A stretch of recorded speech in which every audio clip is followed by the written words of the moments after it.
Yang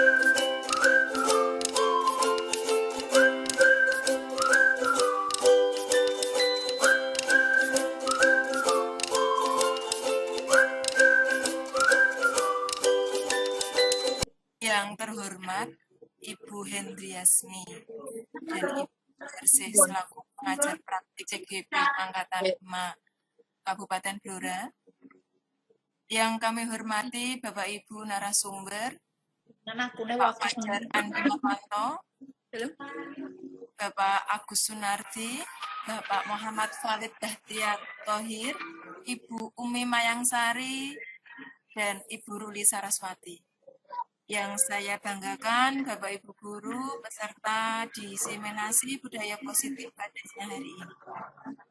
Pada kesempatan yang berbahagia ini, marilah kita ucapkan puji syukur kehadirat Allah Subhanahu wa Ta'ala, karena dengan rahmat dan berkahnya sehingga pada siang hari ini kita dapat berkumpul dalam keadaan sehat walafiat, tak kurang dari suatu apapun dalam kegiatan Fikon diseminasi budaya CGP Angkatan 5 Kabupaten. Perkenalkan, saya Siti Akrimi Nunung Mulyadi, CGP Angkatan 5 dari SDN 3 Netas, Kecamatan Kradenan, Kabupaten Blora, sebagai moderator sekaligus pembawa acara pada kegiatan hari ini. Selanjutnya, izinkan saya sebagai pembawa acara untuk membacakan susunan acara pada siang hari ini, yaitu acara yang pertama, pembukaan. Acara yang kedua, mendengarkan lagu Kebangsaan Indonesia Raya. Acara yang ketiga yaitu pemaparan materi oleh narasumber. Acara yang keempat yaitu sesi tanya jawab. Acara yang terakhir yaitu Bapak Ibu guru hebat semuanya. Selanjutnya kita memasuki acara yaitu pembukaan. Marilah kita buka acara pada siang hari ini dengan bacaan basmalah bersama-sama. Bismillahirrahmanirrahim. Selanjutnya, acara yang kedua yaitu mendengarkan lagu Kebangsaan Indonesia Raya. Kepada yang bertugas untuk dipersiapkan. Hadirin dimohon untuk mendengarkan secara seksama lagu Kebangsaan Indonesia Raya. Mohon untuk yang bertugas untuk dipersiapkan.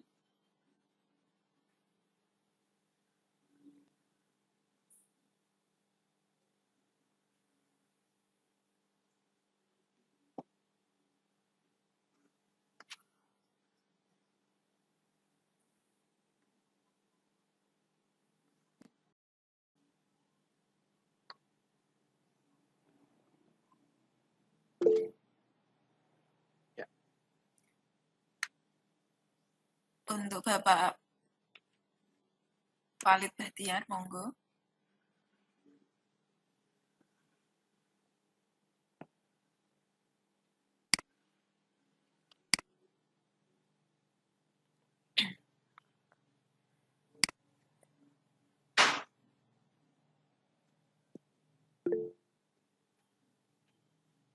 Sambil menunggu. Ya. Sambil menunggu koneksi ada yang hilang. Ya, sambil menunggu persiapan oleh Pak Khalid, ya.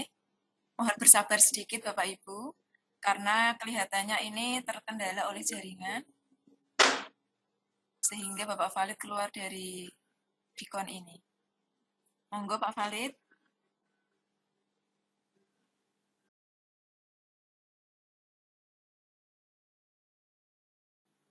Oke, sambil menunggu Bapak Ibu Guru, pada kesempatan kali ini saya akan mengajak Bapak Ibu Guru semuanya yang belum mengikuti program Guru Penggerak, bagi yang belum mengikuti, monggo Bapak Ibu sudi kiranya untuk mendaftarkan diri.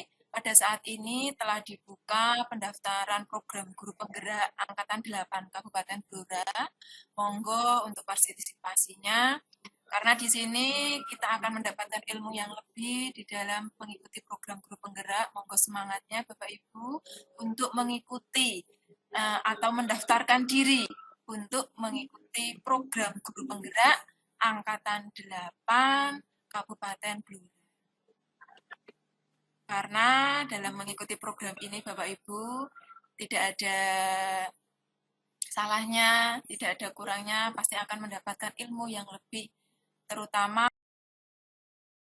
kita sebagai seorang guru, di mana kita harus senantiasa meningkatkan kompetensi kita. Pripun Bapak Valid?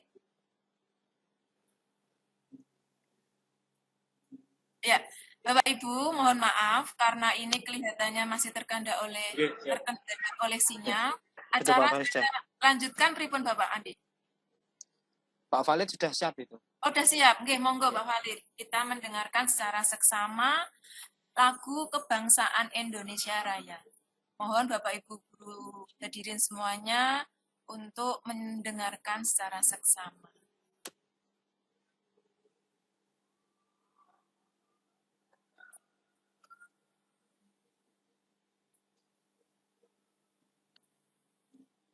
Pripun?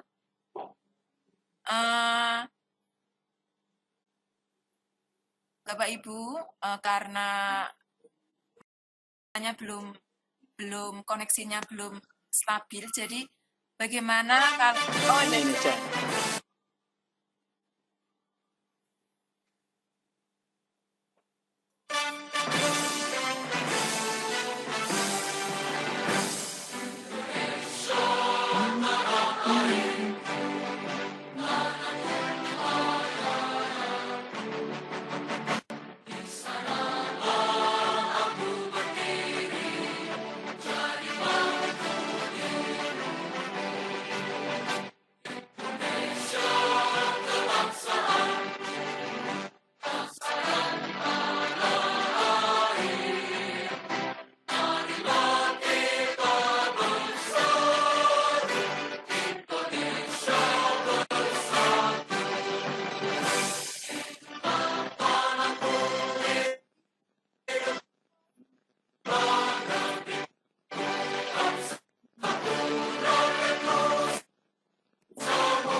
Ya. Bapak Adik, Bapak Guru hebat semuanya, acara mendengarkan lagu Kebangsaan Indonesia Raya telah kita lalui. Selanjutnya yaitu acara yang ketiga, yaitu pemaparan materi oleh narasumber.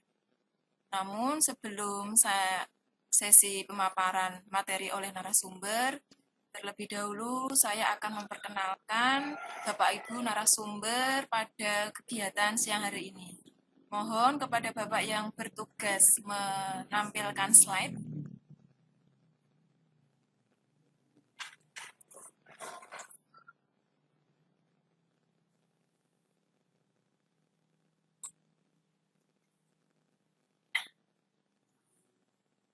Ya, acara pada pagi hari ini adalah narasumber pada acara pada siang hari ini, yaitu yang pertama,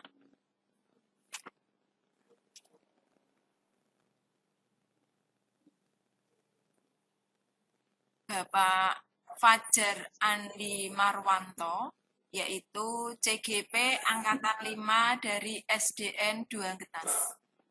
Halo Bapak Ibu guru hebat semuanya. Narasumber yang kedua yaitu Bapak Agus Sunardi, CGP Angkatan 5 dari SDN 2 Getas. Ya, Assalamualaikum Bapak Ibu guru hebat semuanya.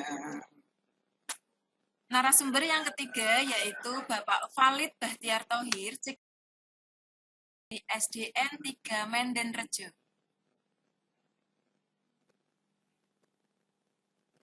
Ya. Narasumber yang keempat yaitu Ibu Umi Mayangsari, CGP Angkatan 5 dari SDN 1 Getas. Assalamualaikum. Ya. Narasumber yang kelima yaitu Ibu Ruli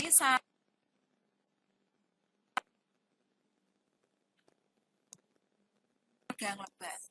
Assalamualaikum.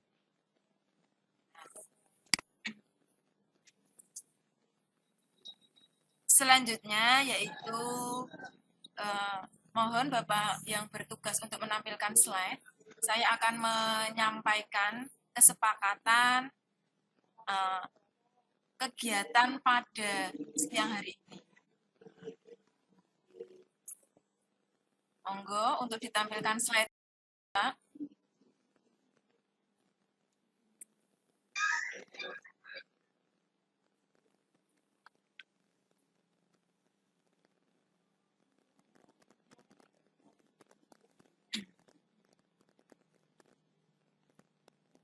Mohon bersabar sebentar, nggih. Ini baru kelihatannya baru.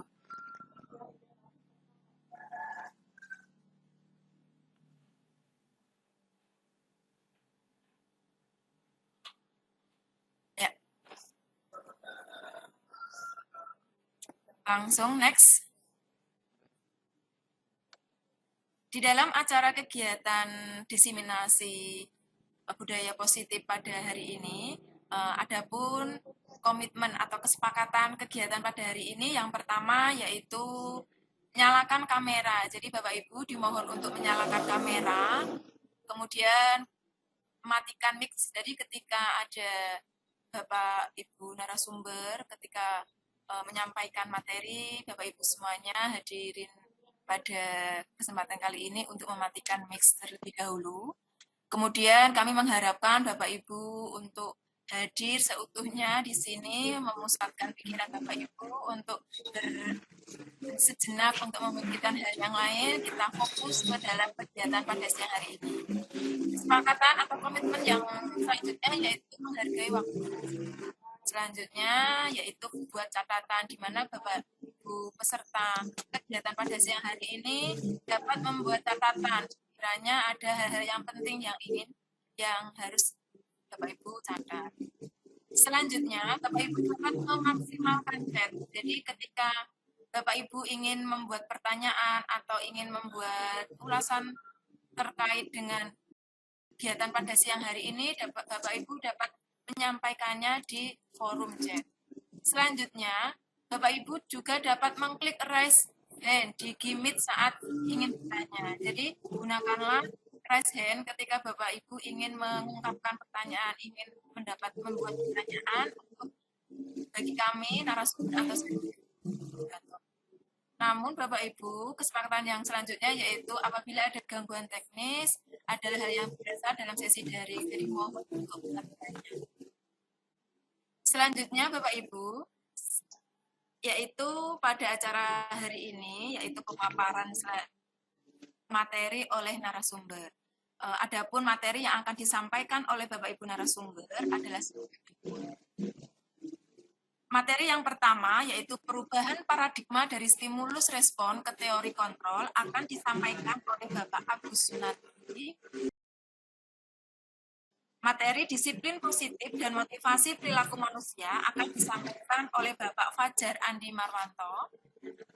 Kemudian materi yang selanjutnya adalah kebutuhan dasar manusia yang akan disampaikan oleh Bapak Muhammad Valid Bahtiar Thohir. Kemudian materi 5 posisi kontrol akan disampaikan oleh Ibu Ruli Saraswati. Materi yang terakhir yaitu keyakinan kelas dan segitiga restitusi akan disampaikan oleh Ibu Umi Mayangsari. Bapak Ibu guru hebat semuanya. Selanjutnya adalah penyampaian materi. Adapun materi yang pertama yaitu paradigma dari stimulus respon ke teori kontrol yang akan disampaikan oleh Bapak Agus Sunardi. Kepada Bapak Agus Sunardi kami persilakan.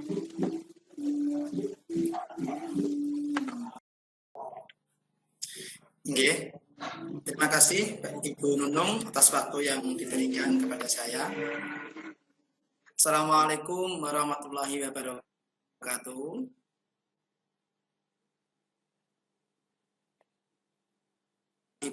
Ibu Hendriasni SPD MMPD dan Ibu Juwarsi SPD selaku pengajar praktek pada pendidikan guru penggerak angkatan 5 kali ini.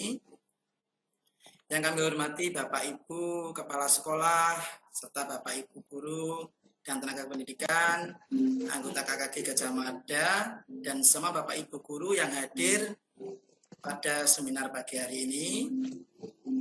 Dan tak lupa yang kami banggakan Bapak Ibu Guru, rekan-rekan saya, calon guru penggerak Angkatan 5, Kecamatan Kladenan, Kabupaten Blora. Mohon izin sebelum saya mulai materi ini, saya ingin memperkenalkan diri dulu. Saya Agus Nardi, CGP Angkatan 5 dari SDN 2 Betas. Pada seminar ini akan membawakan materi yaitu tentang perubahan paradigma dari stimulus respon ke teori kontrol.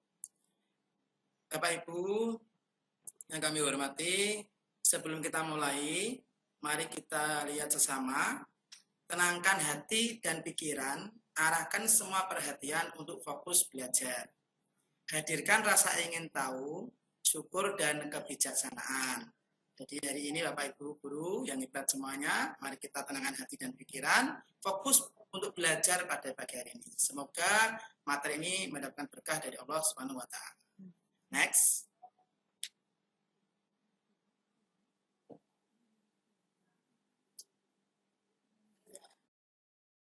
Perubahan paradigma.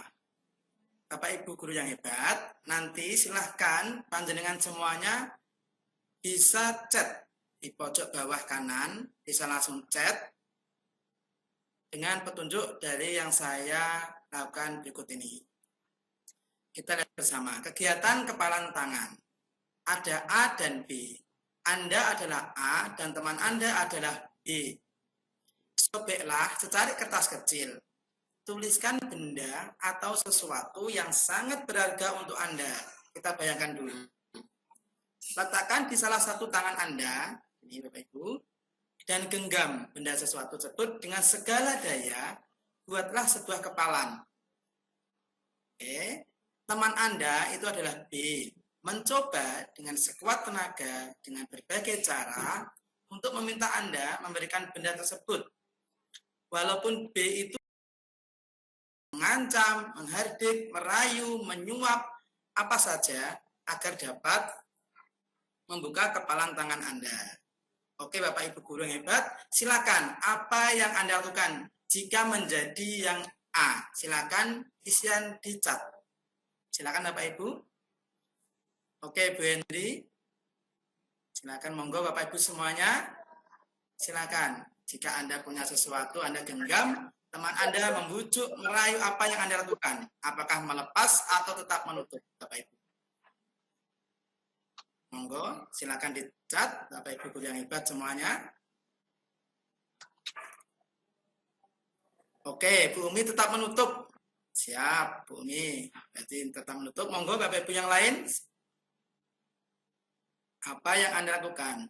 Bu Henry tetap akan menutup. Oke, bagus. Siap, Bu Henry. Mungkin yang lain, monggo Bapak. Jika Anda punya sesuatu di tangan Anda dibujuk, dirayu, apakah menutup atau membuka?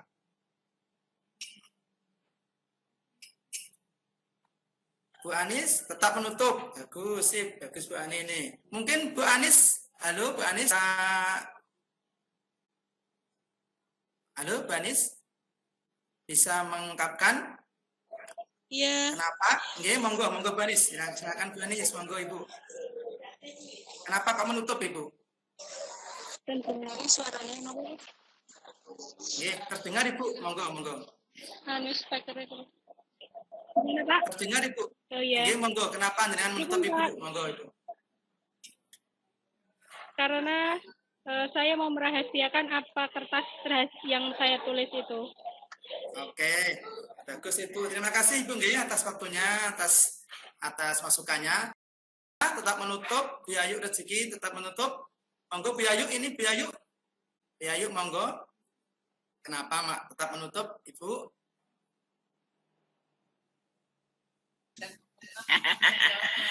Iya, ini karena masih saya genggam dan masih tertutup. Oke, Kertasnya. nggih. Walaupun Anda dibujuk tidak mau nggih, Ibu nggih.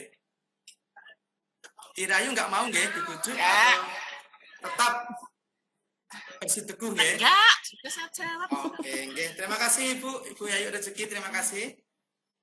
Oke, Bapak Ibu semua. Konsisten bagus Ibu. Itu perubahan paradigmanya harus konsisten. Mungkin satu lagi. Bapak sekarang Bapak Agus Haryanto, silakan. Tak menutup nggih, monggo. Bapak Agus Haryanto. Dari Bapak satu, monggo. Dari Medan 3 ini nggih. Ya. Oh, menutup tetap menutup karena mempertahankan apa yang saya punya, artinya pendiriannya tetap teguh. Oke, nggih Bapak Ibu, Bapak Agus terima kasih. Terima kasih. Nggih, terima kasih. Jadi Bapak Ibu nggih, tentang perubahan paradigma ini jika Anda punya sesuatu yang Anda genggam, jika ada apapun dari luar dan tetap menutupnya, itulah perubahan paradigma. Fokus pada tujuan kita masing-masing. Oke, nanti kita akan bahas ke slide berikutnya. Next. Kita bahas perubahan paradigma teori kontrol. Ilusi kontrol ada 4 Bapak Ibu. Yang pertama itu adalah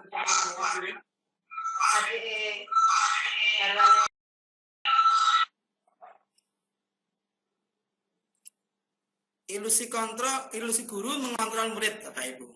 Jadi guru mengontrol murid. Bagaimanakah kita sebagai guru harus bisa mengontrol murid?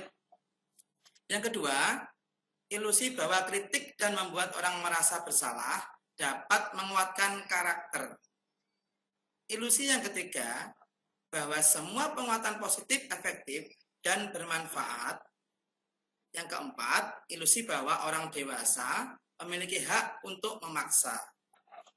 Ini adalah paradigma perubahan teori kontrol atau ilusi kontrol, ada 4 Bapak Ibu ternyata. Jadi ilusi guru mengontrol murid, bahwa kritik membuat orang merasa bersalah dan akan menguatkan karakter. Ilusi bahwa semua penguatan positif efektif dan bermanfaat. Yang terakhir ilusi bahwa orang dewasa memiliki hak untuk memaksa. Next.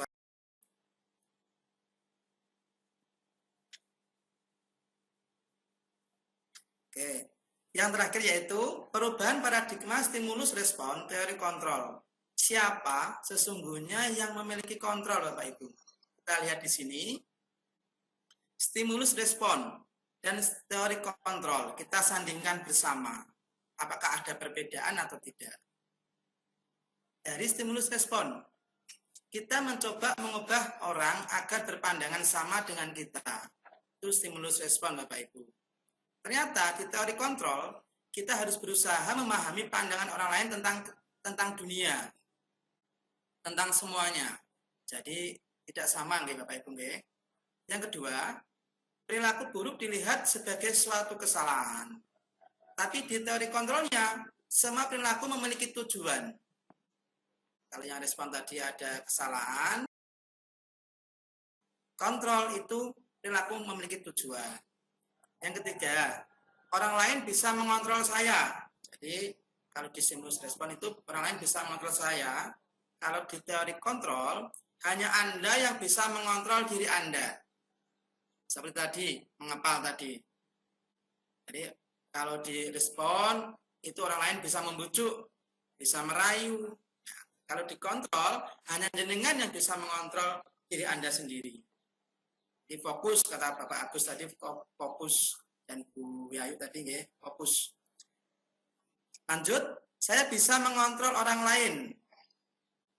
Di teori kontrol, Anda tidak bisa mengontrol orang lain.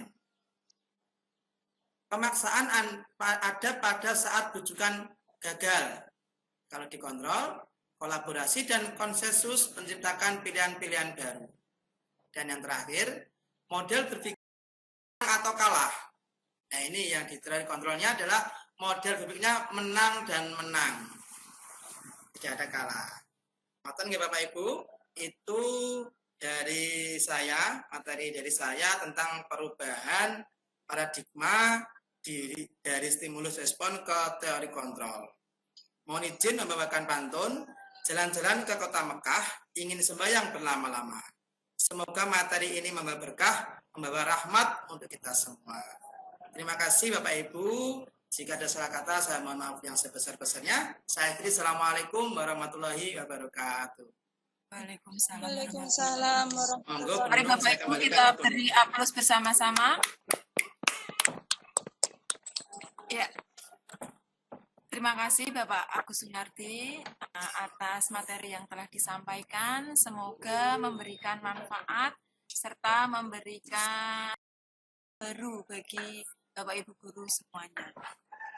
Selanjutnya yaitu penyampaian materi disiplin positif dan motivasi perilaku manusia yang akan disampaikan oleh Bapak Fajar Andi Marwanto.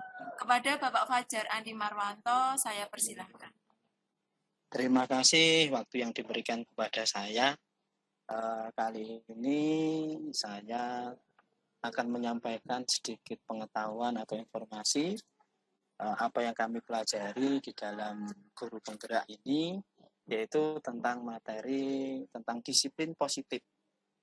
Disiplin positif, ya, di konsep disiplin positif itu kebanyakan orang akan menghubungkan dengan kata disiplin dengan tata tertib, teratur, dan kepatuhan pada peraturan. Kata disiplin dihubungkan dengan hukuman, padahal itu sungguh berbeda Bapak Ibu, karena belajar tentang disiplin positif itu tidak harus dengan memberi hukuman, justru itu adalah salah satu alternatif terakhir dan bahkan itu tidak digunakan sama sekali. Bisa seperti itu, mari kita akan pelajari lebih lanjut tentang arti atau konsep dari disiplin tersebut. Next.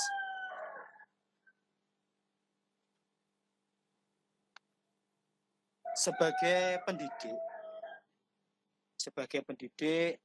apa tujuan kita? Kita angen-angen atau akan menciptakan anak-anak memiliki disiplin diri sehingga mereka bisa berperilaku dengan mengacu pada nilai-nilai kebijakan universal dan memiliki motivasi intrinsik, bukan ekstrak. Jadi tujuan pendidik itu menciptakan disiplin yang berasal dari diri anak tersebut, bukan dari faktor luar, yaitu atau berupa tadi di awal di pertanyaan pemantik bahwa hukuman itu akan bisa mendisiplinkan anak, tapi itu ada secara ekstrinsik Bapak Ibu. Kalau nanti secara intrinsik nanti itu karena kesadaran diri. Jadi nanti kita akan mempelajari lebih lanjut akan menciptakan disiplin anak, tapi berasal dari dirinya sendiri, bukan dari faktor orang lain. Kita lanjutkan, next.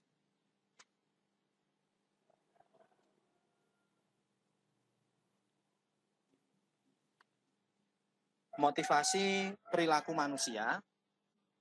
Ini kita akan membahas tentang motivasi, dorongan perilaku manusia. Yang pertama, yang pertama adalah untuk menghindari ketidaknyamanan atau hukuman. Ini adalah tingkat terendah dari motivasi perilaku manusia. Bahwa biasanya orang akan bertindak untuk menghindari masalah yang akan timbul. Orang dengan motivasi ini akan bertanya apa yang akan terjadi apabila saya tidak melakukannya. Ini yang pertama. Dari motivasi perilaku manusia yang pertama itu. Kemudian berikutnya, next one. Yang kedua, yaitu untuk mendapatkan imbalan. Untuk mendapatkan imbalan atau penghargaan dari orang lain. Jadi pada tingkat motivasi, ini ada motivasi yang kedua, motivasi manusia, yaitu pada tingkat motivasi ini orang akan berperilaku untuk mendapatkan imbalan atau penghargaan dari orang lain. Orang dengan motivasi ini akan bertanya, apa yang akan saya dapatkan apabila saya melakukannya. Next, yang ketiga, motivasi yang ketiga. Ini kelihatannya Pak Valid sedang offline karena pengaruh sinyal. Jadi Bapak Ibu dalam kegiatan daring seperti ini apabila ada gangguan sinyal dan sebagainya itu suatu hal yang biasa, dan tadi sudah disampaikan di awal bahwa kegiatan seperti ini memang kadang-kadang bisa terjadi meskipun kita sudah menyiapkan jauh sebelumnya. Jadi kita mohon maaf. Mungkin Pak Agus Sunardi bisa next bisa menampilkan share screen. Atau ini Pak Arit sudah mulai lagi. Terima kasih. Ya, saya ulangi, motivasi yang ketiga untuk menjadi orang yang mereka inginkan dan menghargai diri sendiri dengan nilai-nilai yang mereka percaya. Mereka melakukan sesuatu karena nilai-nilai yang mereka yakini dan hargai. Dan mereka melakukannya karena mereka ingin menjadi orang yang melakukan nilai-nilai yang mereka yakini tersebut. Ini adalah motivasi yang akan membuat seseorang memiliki disiplin positif. Karena motivasi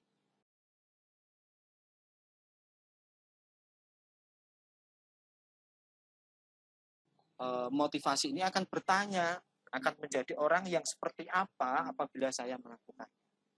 Jadi motivasi-motivasi yang saya sampaikan tadi ada 3. Yang terakhir yaitu adalah yang mulai dari yang pertama ya tadi. Yang pertama adalah untuk menghindari ketidaknyamanan atau hukuman. Itu motivasi yang pertama. Yang kedua adalah untuk mendapatkan imbalan atau penghargaan dari orang lain.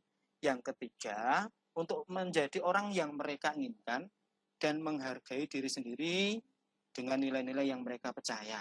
Jadi itu adalah motivasi-motivasi perilaku manusia. Harapan kita yang ketiga inilah yang kita akan menjadi fokus bahwa mereka melakukan sesuatu itu karena nilai yang mereka yakini dan dihargai. Dan mereka melakukan karena mereka ingin menjadi orang yang melakukan nilai-nilai yang mereka yakini.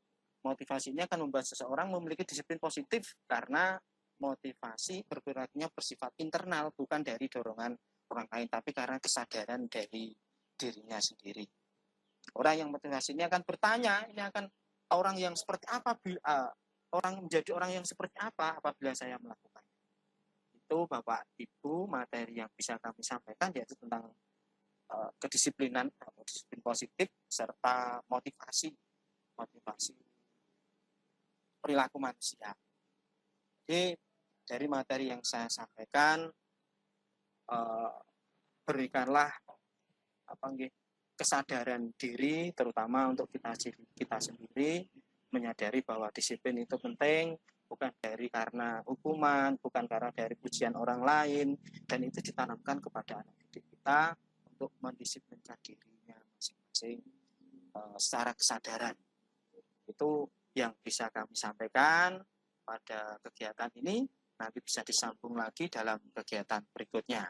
Terima kasih waktu yang diberikan kepada saya. Salam guru penggerak. Kepada Bu Nunung, waktu dan tempat kami kembalikan. Ya, terima kasih Bapak Fajar Andi Marwanto atas materi yang telah dipaparkan. Semoga memberikan banyak manfaat kepada kita semua. Selanjutnya yaitu penyampaian materi Yang ketiga yaitu kebutuhan dasar manusia yang akan disampaikan oleh Bapak Muhammad Khalid Bahtiar Thohir.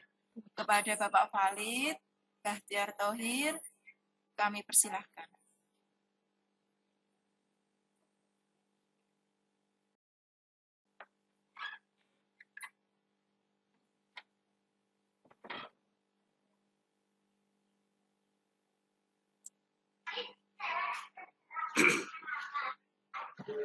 Assalamualaikum warahmatullahi wabarakatuh. Waalaikumsalam. Waalaikumsalam warahmatullahi wabarakatuh. Ya, terima kasih Bu Nunung yang memberikan kesempatan waktu kepada saya. Mohon izin Bapak Ibu guru semua yang hebat-hebat, saya akan menyampaikan materi tentang kebutuhan dasar manusia. Bapak Ibu semuanya, semua manusia pasti memiliki kebutuhan, ya. Nah, di sini seluruh tindakan manusia memiliki tujuan tertentu. Semua yang kita lakukan adalah usaha. Ketika kita mendapatkan apa yang kita inginkan, sebenarnya saat itu kita sedang memenuhi satu atau lebih dari satu kebutuhan dasar kita, yaitu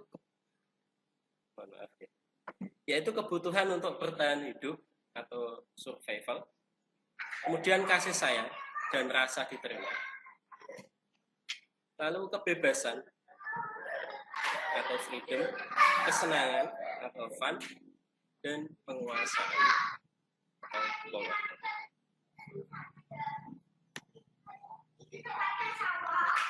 Kebutuhan dasar manusia ada 5 semuanya. Yang pertama yaitu kebutuhan bertahan hidup. Kebutuhan bertahan hidup adalah kebutuhan yang bersifat fisiologis untuk bertahan hidup. Misalnya kesehatan, rumah, dan makanan. Komponen psikologis pada kebutuhan ini meliputi kebutuhan akan perasaan aman. Jadi kebutuhan dasar manusia ini pasti dimiliki oleh semua orang. Yang kebutuhan yang kedua yaitu cinta dan kasih sayang atau kebutuhan untuk diterima. Kebutuhan ini dan 3 kebutuhan berikutnya adalah kebutuhan psikologis. Kebutuhan untuk mencintai dan meliputi kebutuhan akan hubungan dan koneksi sosial. Kebutuhan untuk memberi dan menerima kasih sayang, dan kebutuhan untuk merasa menjadi bagian dari suatu kelompok. Anak-anak yang memiliki kebutuhan dasar kasih sayang dan rasa diterima yang tinggi biasanya ingin disukai dan diterima semuanya. Mereka juga akrab dengan orang tuanya. Biasanya mereka belajar karena suka pada guru. Bagi mereka, teman sebaya sangatlah penting. Mereka juga biasanya suka bekerja dalam kelompok. Jadi pada kebutuhan ini, misalnya pada anak, mereka ingin menunjukkan dirinya sehingga mereka mendapatkan rasa cinta, rasa kasih sayang yang membuat dirinya itu merasa nyaman. Kebutuhan yang ketiga yaitu penguasaan atau kebutuhan pengakuan atas kemampuan. Kebutuhan ini berhubungan dengan kekuatan untuk mencapai sesuatu, menjadi kompeten, menjadi terampil, diakui atas prestasi dan keterampilan kita, didengarkan dan memiliki rasa harga diri. Kebutuhan ini meliputi yang dianggap berharga, bisa membuat perbedaan, bisa membuat pencapaian, kompeten, diakui, dan dihormati. Dalam pemenuhan ini tentu ingin dipenuhi kebutuhannya agar dapat dihargai oleh orang lain. Kebutuhan yang keempat yaitu kebebasan atau kebutuhan akan pilihan. Kebutuhan ini adalah kebutuhan akan kemandirian, otonomi, memiliki pilihan, dan mampu mengendalikan arah hidup seseorang. Jadi pada dirinya, hakikat manusia itu ingin bebas, ingin mandiri, ingin menentukan pilihan. Kebutuhan yang kelima yaitu kesenangan atau kebutuhan untuk merasa senang. Kebutuhan kesenangan adalah kebutuhan untuk mencari kesenangan lain dan bertakwa.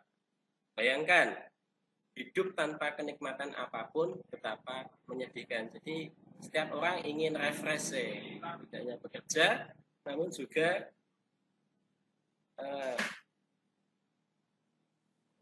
ingin senang agar kebutuhannya itu terpenuhi, maka dia melakukan refreshing sesuai dengan hobi dan minatnya. Pleasure menghubungkan kebutuhan akan kesenangan dengan belajar. Demikian materi yang dapat saya sampaikan yang berhubungan dengan 5 kebutuhan dasar manusia untuk mengerjakan materi berikutnya. Terima kasih, Bu. Saya kembalikan waktunya. Mohon maaf bila mungkin kurang tepat dalam menyampaikan. Wassalamualaikum warahmatullahi wabarakatuh. Waalaikumsalam warahmatullahi wabarakatuh. Terima kasih Bapak Valid. Waalaikumsalam warahmatullahi wabarakatuh. Materi yang telah disampaikan semoga memberi manfaat kepada Bapak Ibu semuanya.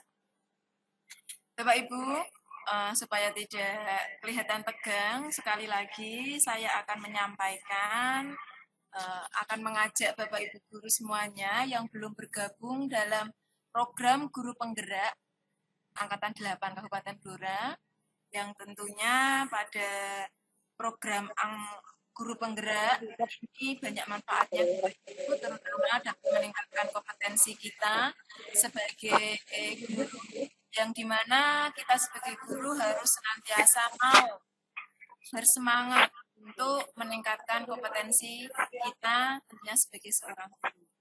Adapun Bapak Ibu, sekali lagi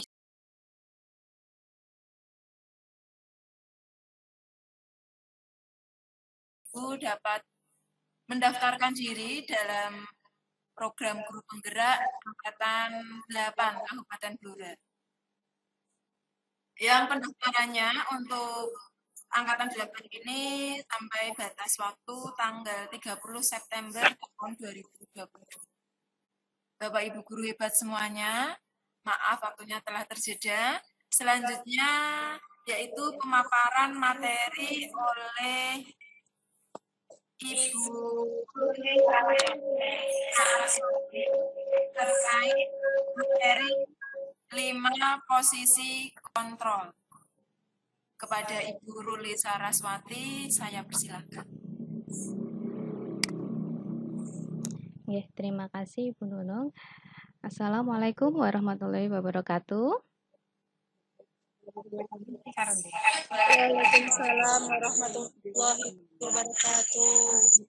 Terima kasih atas waktunya. Kali ini saya akan memaparkan tentang 5 posisi kontrol kita sebagai guru maupun orang tua di rumah. Nah, sebenarnya kita dalam mendidik anak-anak di rumah maupun di sekolah kita sudah memiliki posisi kontrol. Nah, si Diane Gosen ini sudah menyimpulkan bahwa 5 posisi kontrol yang dilakukan oleh guru, orang tua maupun atasan itu ada 5. Yang pertama itu sebagai penghukum, kedua pembuat rasa bersalah, ketiga teman, keempat pemantau, dan kelima sebagai manajer. Nah, Bapak Ibu, saya mohon untuk menuliskan di chat dari 5 posisi kontrol, manakah posisi yang paling sering Bapak Ibu terapkan ke anak-anak, baik di sekolah maupun anak-anak panjenengan di rumah. Silakan.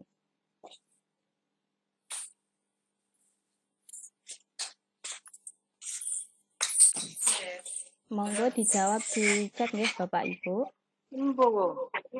Sekali lagi pertanyaannya, posisi manakah yang paling sering Anda lakukan ketika Anda sebagai guru ataupun sebagai orang tua dalam mendidik anak-anak?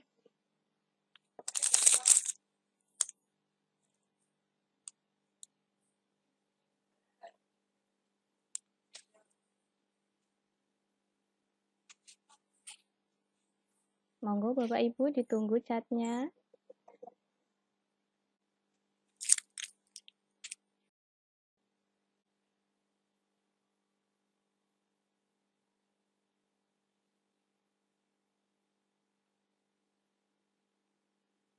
Ataukah mungkin ada yang mau menyampaikan pendapatnya di sini atau ingin berbagi cerita untuk untuk Bu Umi, pemantau dan manajer.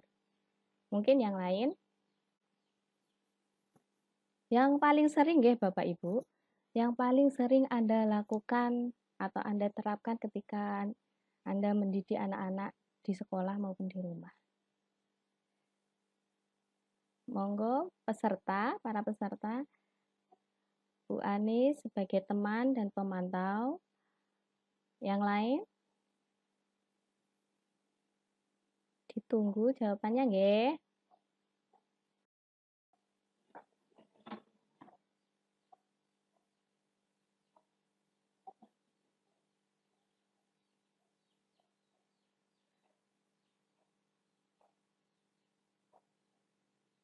Bu Anis juga sebagai manajer, nggih. Terus yang lain mungkin ada yang mau berbagi cerita ketika Anda menerapkan posisi kontrol. Ini sudah sering kita lakukan setiap hari sebenarnya, nggih. Bu Yayu sebagai teman dan penghukum. Wah. Nggih, nggih. Ada yang lain mungkin? Mungkin atau ada yang pernah menerapkan sebagai membuat rasa bersalah. Adakah mungkin di antara teman-teman di sini atau Bapak Ibu guru hebat di sini yang pernah Pak Wahid Mahmudi. Pak Wahid Mahmudi berbagi pengalaman ya, gimana posisi kontrol jenengan ketika Anda sebagai pembuat rasa bersalah terhadap anak-anak. Monggo kami persilahkan.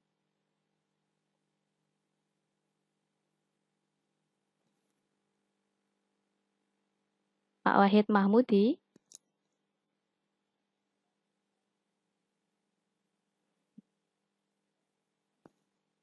Atau mungkin lost connection ya. Saya buka chatnya dulu.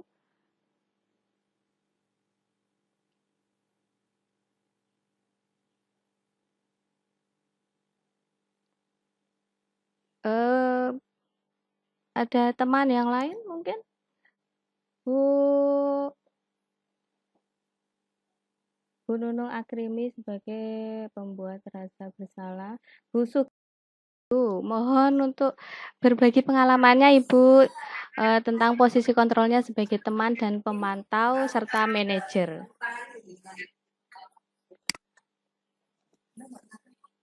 Bu Sugeng Rahayu.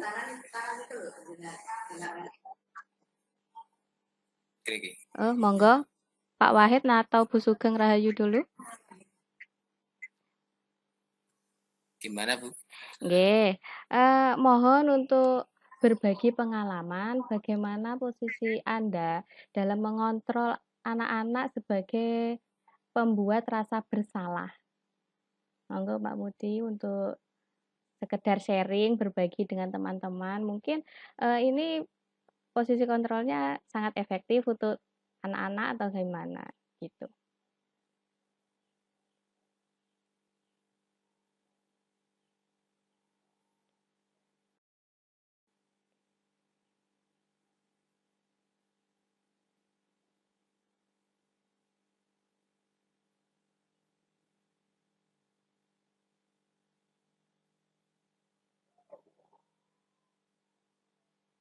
Nggih, mohon maaf mungkin teman-teman ini sedang lost connection ya.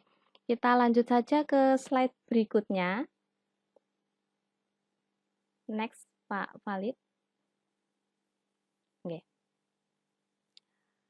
Kita bahas satu per satu tentang posisi kontrol kita sebagai guru, orang tua maupun atasan ya. Yang pertama itu sebagai penghukum. Penghukum itu, seorang penghukum itu biasanya menggunakan hukuman fisik maupun verbal. Jadi hukuman itu tidak hanya sekedar hukuman fisik, namun bisa juga hukuman secara verbal, mengatakan bahwa ia bodoh atau menuduh dia sebagai anak yang nakal, atau bahkan membuat dia sangat terpuruk hingga dia bisa saja tidak masuk sekolah gitu nggih. Itu hukuman fisik ataupun hukuman verbal biasanya dilakukan oleh seorang penghukum. Yang kedua, membuat orang merasa bersalah. Biasanya ini gurunya akan bersuara lebih lembut, membuat anak itu merasa bersalah. Oh, apa yang telah dilakukan anak ini, dia akan merasa bersalah. Setelah dia merasa bersalah, dia akan ekspektasinya gurunya ini, si anak ini akan menyadari apa kesalahannya dan akan memperbaiki kesalahannya. Itu ekspektasinya gurunya ataupun orang tua ataupun murid. Namun belum tentu seperti itu nggih Bapak Ibu. Posisi kontrol yaitu sebagai teman. Pada posisi ini itu biasanya tidak akan menyakiti murid gurunya nggih, namun tetap berupaya mengontrol murid melalui persuasi. Nah, ini biasanya banyak yang menggunakan posisi kontrol seperti ini. Seorang guru akan berusaha untuk menjadi teman muridnya, akan lebih terbuka dengan muridnya, menerima apa curhatan-curhatan muridnya. Lalu guru tersebut akan memasuki siswa untuk menanyakan kenapa kamu melakukan ini, terus apakah kamu nanti ya tidak kasihan dengan bu guru atau gimana gitu nggih. Posisi yang keempat yaitu sebagai monitor atau pemantau ya. Kita sudah tahu bahwa monitor atau pemantau itu mengawasi. Guru di sini bertindak sebagai pengawas nggih. Mengawasi apakah tindakan anak ini sudah cocok dengan aturan, sudah sesuai dengan aturan atau belum. Kalau belum, si guru ini akan menegur. Ayo kamu tidak melakukan ini. Kamu harus bla bla bla gitu nggih. Ada konsekuensinya sendiri. Ada hukumannya tersendiri untuk si anak yang melanggar gitu. Posisi kontrol yang kelima yaitu sebagai manajer. Nah, respon yang menunjukkan tanggung jawab guru ini dalam posisi terakhir yaitu manajer. Manajer itu posisi mentor atau guru itu berbuat sesuatu bersama dengan murid, mempersilahkan murid mempertanggungjawabkan perilakunya, mendukung murid agar dapat menemukan solusi atas permasalahannya. Nonton nggih Bapak Ibu. Itulah 5 posisi kontrol menurut Diane Goshen. Nah, posisi-posisi kontrol ini akan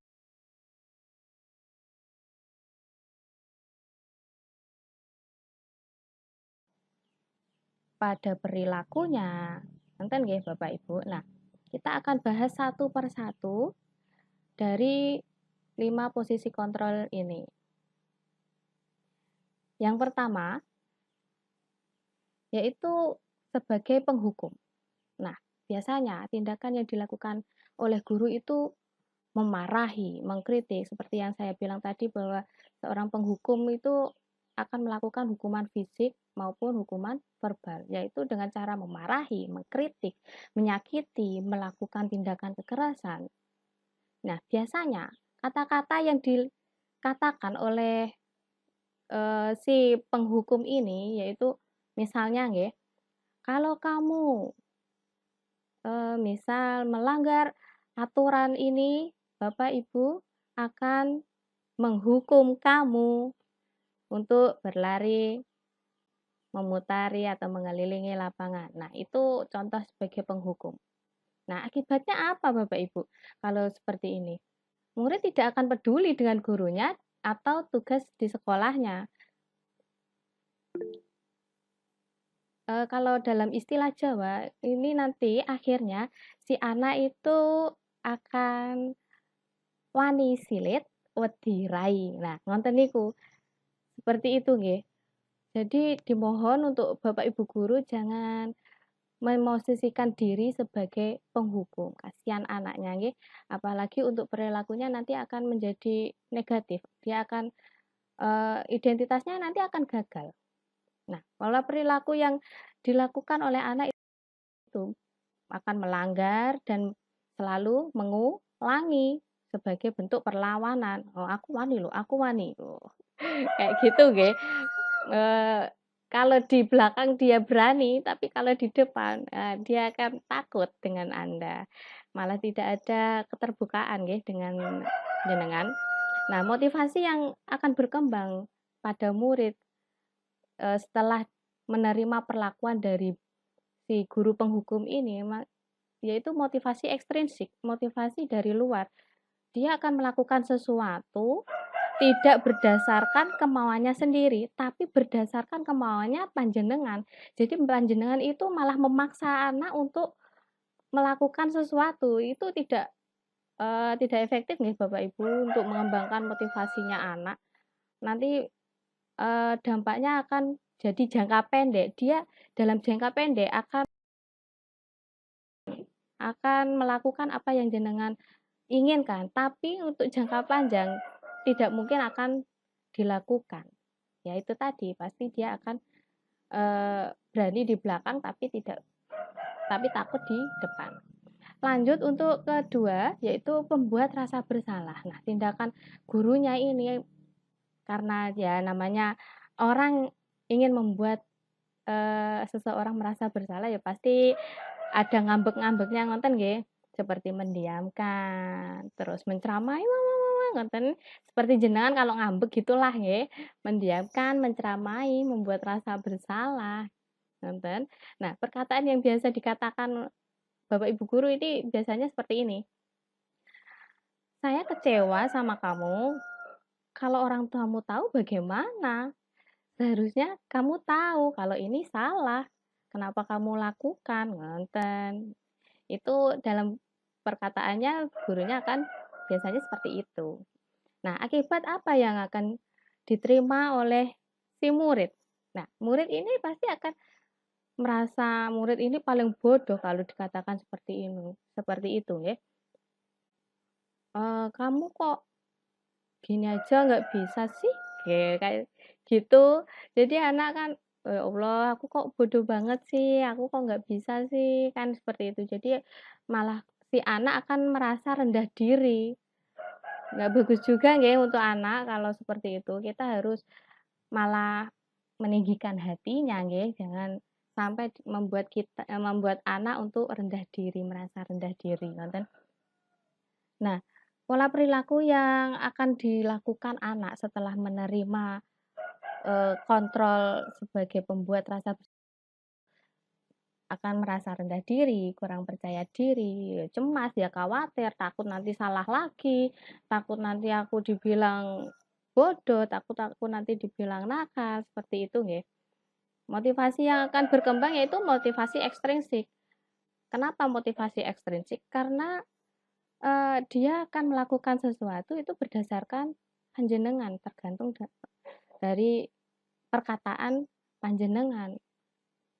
Kalau panjenengan bilang bagus, ya nanti sudah baik, sudah benar, dia akan melakukannya. Tapi kalau jenengan bilang, "Oh ini salah, itu salah, ini salah." Nah, itu akan membuat si anak ini merasa rendah diri dan tidak akan melakukan apa yang ingin Anda terapkan ke anak ini nggih. Posisi yang ketiga, yaitu membuat sebagai teman nggih. Nah, memaklumi apa yang dilakukan oleh murid. Nah, perkataan biasanya itu yang dilakukan sama Bapak Ibu guru itu biasanya, "Tolonglah lakukan demi Ibu. Masa nggak kasihan sih sama Ibu?" Kayak gitu nggih. Nah, akibatnya apa? Akibatnya ini merasa kalau gurunya itu teman yang bisa memaklumi kesalahannya. Jadi, aku nanti pasti kalau berbuat salah, Bu Guru, Pak Guru ini pasti bisa memahami saya, bisa memaklumi saya, jadi nanti saya bisa mengulangi kesalahan saya lagi, gitu. Nah, akhirnya nanti pola perilakunya si anak ini akan bergantung sama gurunya. Dia akan menjadi anak yang lemah, malah justru cenderung tergantung sama bapak ibu gurunya. Motivasi yang berkembang teman-teman yaitu motivasi ekstrinsik, yaitu tadi dia akan melakukan sesuatu karena gurunya. Kalau gurunya selalu memaklumi, ya dia akan berbuat apa yang diinginkan oleh bu guru karena dia merasa kalau gurunya itu baik hati, dia merasa gurunya itu wah temanku banget ini. Jadi dia akan melakukan sesuatu karena gurunya, bukan karena dirinya sendiri. Nonton. Nah, untuk posisi kontrol yang keempat, posisi pengontrol yang keempat itu sebagai pengawas. Tindakannya itu ya memantau, mencatat. Biasanya itu kita ada aturan ya, baik di sekolah maupun di kelas. Pasti kita mempunyai aturan-aturan tertentu untuk anak ya. Nah,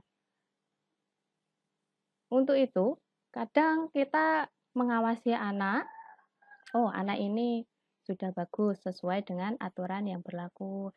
Oh anak itu kurang sesuai tindakannya dengan aturan. Nah, perkataan yang biasanya dikatakan kalau ketika anak itu kurang sesuai atau tidak sesuai dengan aturan yang sudah dibuat, yaitu pasti gurunya akan bilang, kamu sudah tahu aturannya kan? Kenapa kamu masih melakukannya? Kenapa kamu tidak ini gitu ya. Nah, akibatnya apa? Murid akan mempertanyakan konsekuensi perbuatannya, akan bergantung lagi Bapak Ibu. Aku ini sudah benar atau enggak ya? Aku ini nanti salah enggak ya? Gitu. Nah, pada pola perilakunya nanti murid akan berorientasi pada ganjaran dan hadiah. Pasti itu Ibu. Bapak Ibu nggih. Ganjaran apa nanti yang kalau ia lakukan sesuai aturan, aku nanti pasti dapat pujian dari. Nah, pikirannya seperti itu. Nah, ini akan menimbulkan motivasi ekstrinsik dari anak-anak nanti nggih, melakukan sesuatu karena ganjaran atau hadiah seperti yang telah dipaparkan Pak Andi tadi bahwa motivasi seseorang itu ada 3 untuk menghindari hukuman atau rasa ketidaknyamanan, yang kedua itu untuk memperoleh penghargaan atau hadiah, yang ketiga itu untuk dirinya sendiri. Nah, untuk pengawas ini, untuk posisi kontrol sebagai pengawas, pola perilakunya anak nanti akan seperti itu, orientasinya akan ke ganjaran atau hadiah yang akan didapatkan atau kehukuman apa yang akan diterimanya kalau ia melanggar. Untuk posisi kontrol yang terakhir yaitu manajer. Nah, tindakannya apa? Tindakannya yaitu bertanya dan membuat kesepakatan dahulu. Maksudnya bagaimana? Maksudnya begini Bapak Ibu, misalnya ada anak yang melanggar aturan ya.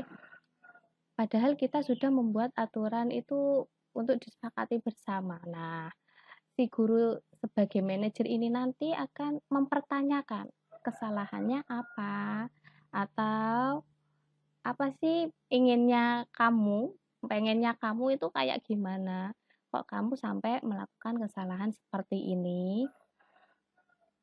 Nanti si murid akan terbuka dengan jenengan, dia akan menceritakan sebenarnya saya pengen gini Bu. Nah, setelah jenengan tahu apa sih harapannya murid ini, jenengan akan mengajak diskusi untuk anak bagaimana memperbaiki permasalahannya tersebut. Nonton nggih. Nah, akibatnya apa? Akibatnya nanti si anak akan mampu memperbaiki kesalahannya.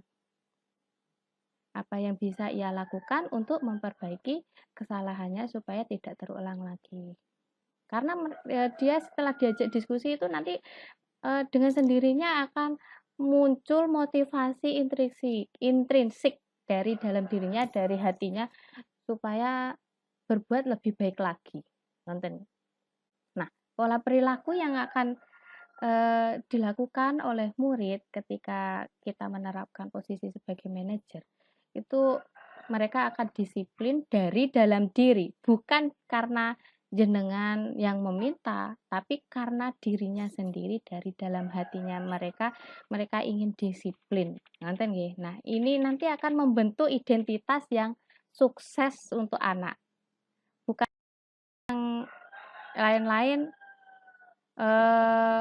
akan membentuk identitas yang gagal. Ya, untuk identitas yang gagal ini itu kalau kita sebagai penghukum itu akan membuat identitas gagal kepada anak karena mereka akan bergantung dengan jenengan karena merasa takut, karena merasa ingin diberi penghargaan atau pujian. Nah, ini nggak bagus nggih untuk anak-anak, identitasnya nanti akan gagal. Untuk harapannya itu kita dapat sebagai manajer nggih. Kita bisa berdiskusi dengan anak, kenapa si anak ini kok melakukan kesalahan, terus jadi apa harapannya, kita tahu. Dan dia akan setidaknya mereka curhat nih kepada kita, dia lebih terbuka kepada kita. Nah, setelah kita mengetahui harapannya, kita bisa memberikan saran ataupun berdiskusi dengan dia bagaimana nanti kamu memperbaiki masalahnya seperti itu, ya. Sekian paparan dari saya. Mohon maaf apabila ada yang salah dalam pemaparan saya dan ada ucapan-ucapan yang kurang enak di hati panjenengan. Saya mohon maaf. Saya kembalikan ke moderator Bu Nunung Muhayati. Terima kasih Bu Nunung. Assalamualaikum warahmatullahi wabarakatuh. Waalaikumsalam warahmatullahi wabarakatuh. Kita Waalaikumsalam warahmatullahi tepuk tangan ya wabarakatuh. buat Ibu Saraswati atas penyampaiannya. Ya, selanjutnya saya ucapkan terima kasih kepada Ibu Ruli Saraswati yang telah memaparkan materi pada siang hari ini. Semoga materi yang panjenengan sampaikan dapat memberi manfaat kepada Bapak Ibu guru peserta semuanya. Selanjutnya yaitu penyampaian materi keyakinan kelas dan segitiga restitusi yang akan disampaikan oleh Ibu Umi Mayangsari. Kepada Ibu Umi Mayangsari, saya persilahkan. Terima kasih Bu Nunung atas kesempatannya. Assalamualaikum warahmatullahi wabarakatuh. Warahmatullahi wabarakatuh. Waalaikumsalam warahmatullahi wabarakatuh. Bapak Ibu hebat semuanya. Dalam kesempatan ini saya akan menyampaikan tentang keyakinan kelas dan restitusi. Tentunya ini kaitannya dengan budaya positif. Mohon izinnya untuk berbagi ilmu yang sudah saya dapatkan, karena ilmu itu seperti pohon yang tak berbuah jika tidak diamalkan dan dibagikan. Nah, keyakinan kelas. Mengapa tidak peraturan saja? Mengapa harus keyakinan kelas? Mungkin ini bertanya-tanya ya Bapak Ibu. Kalau peraturan kelas sudah sering kita dengar di sekolah maupun di kelas. Nah, dalam kesempatan ini saya akan menyampaikan tentang apa itu keyakinan kelas dan mengapa kita harus memiliki keyakinan kelas.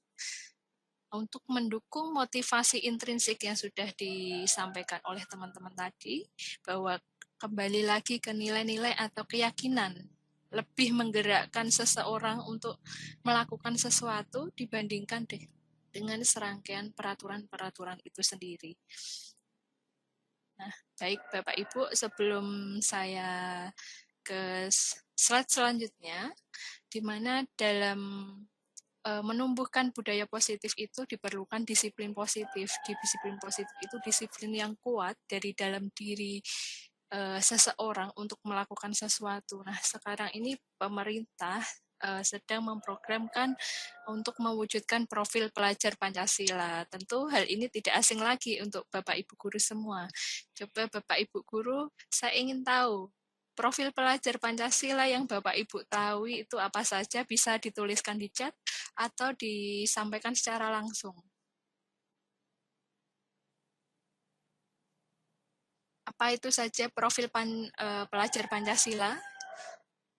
Karena kita sebagai guru perlu mengetahui karena itu adalah sebuah nilai-nilai kebajikan di mana diyakini untuk pendidikan yang lebih baik di Indonesia. Perlu adanya mewujudkan profil pelajar Pancasila yang diinternalisasi dalam pendidikan atau pembelajaran.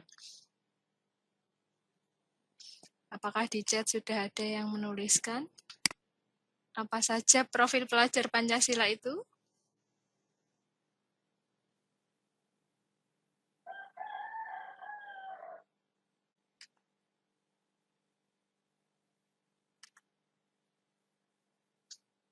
Halo, Bapak Ibu semua. Oh, okay. Ini sudah ada Bu Sri Purwati. Beriman, bertakwa kepada Tuhan Yang Maha Esa. Kemudian berakhlak mulia, berkebinekaan global, bergotong royong, mandiri, bernalar kritis, dan kreatif. Baik, Bapak Ibu, benar sekali, guys. Sri Purwati yang sudah merespon. Luar biasa sekali jawabannya. Nah, itu adalah mengandung nilai-nilai kebajikan. Kenapa? Karena diyakini bahwa dengan profil pelajar Pancasila, pendidikan Indonesia bisa lebih baik lagi untuk membentuk karakter anak. Di mana kemudian selanjutnya Pak Fahid, terkait keyakinan akan lebih memotivasi seseorang dari dalam, yaitu motivasi secara internal, sehingga seseorang lebih tergerak, tersemangat untuk menjalankan keyakinannya, daripada hanya sekedar mengikuti serangkaian peraturan yang mengatur mereka harus berlaku begini atau begitu, sehingga membuat ketidaknyamanan atau keterpaksaan saja. Nah, Bapak Ibu, budaya positif itu bisa dilakukan dengan menyusun keyakinan di kelas. Biasanya kita kan menyusun peraturan kelas ketika awal pembelajaran di awal semester. Nah, di sini lebih pentingnya lagi membuat keyakinan kelas, tujuannya agar anak-anak itu benar-benar meyakini nilai itu tuh sangat penting untuk dirinya sehingga bisa melakukan hal itu secara sadar tanpa paksaan. Nah, bagaimana cara membuat keyakinan kelas itu? Yang pertama adalah keyakinan kelas itu hendaknya bersifat abstrak, maksudnya bersifat lebih abstrak daripada peraturan. Biasanya kalau peraturan itu lebih rinci dan konkret. Kemudian dituliskan berupa pernyataan yang universal atau umum. Kemudian pernyataan keyakinan kelas senantiasa dibuat dalam bentuk yang positif. Jadi dihindari kata negatif, misalkan jangan mencoret tembok, misalkan seperti itu, dihindari ya. Hal yang positif, misalkan menjaga kebersihan, menjaga keamanan, seperti itu. Kemudian keyakinan kelas hendaknya tidak terlalu banyak sehingga mudah diingat dan dipahami oleh semua warga kelas.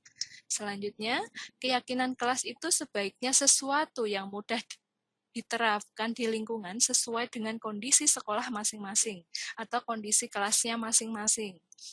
Kemudian, semua warga kelas ikut berkontribusi dalam pembuatan keyakinan kelas, di mana yang membuat bukan guru atau bukan murid saja, tetapi berkolaborasi antara guru dan murid, membuat kesepakatan menjadi suatu keyakinan kelasnya. Kemudian, bersedia meninjau kembali keyakinan kelas sesuai dengan kebutuhan dan kondisi. Jadi ditinjau kembali keyakinan kelas, jika ada sesuatu yang butuh untuk diperbaiki, bisa diperbaiki, sebuah reflektif seperti itu. Kemudian berikut saya tampilkan implementasi dari keyakinan kelas di kelas saya, di mana setiap anak saya kelompokkan untuk berdiskusi. Mereka bebas berpendapat. Pertama, saya menyampaikan apa itu keyakinan kelas, mengapa harus keyakinan kelas dan bukan peraturan, dan manfaat keyakinan kelas itu apa. Kemudian anak-anak saya kelompokkan untuk menyampaikan pendapat atau ide agar pembelajaran itu lebih nyaman, aman, dan menyenangkan untuk kelas kita. Kemudian setelah berdiskusi, anak-anak menuliskan kesepakatan di dalam kertas, kemudian ditempelkan ke depan, kemudian membimbing anak-anak apakah membacakan satu persatu ide atau pendapat dari masing-masing kelompok. Apakah semua sepakat? Kalau sepakat berarti kita harus menyepakati. Kemudian dari kesepakatan itu dibentuklah sebuah poster keyakinan kelas agar lebih menarik dan mengingatkan anak. Poster ini ditempel di ruang kelas, di mana dalam keyakinan kelas itu, di mana anak-anak ada yang menyampaikan seperti ini, berdoa sebelum sudah belajar, membaca surat pendek juz amma sesuai jadwal, berdoa makan sebelum istirahat. Nah, itu diringkas menjadi keyakinan beriman dan bertakwa kepada Tuhan. Nah, untuk tampaknya ya konkretnya ya berdoa sebelum sudah belajar, kemudian baca surat pendek, berdoa makan sebelum istirahat. Kemudian ada yang keyakinan kedua saling menghormati, misalkan membiasakan salam, senyum, sapa, sopan, santun atau yang dikenal dengan 5S. Kemudian masuk kelas tepat waktu. Nah, itu termasuk menghormati karena menghargai dirinya dan orang lain.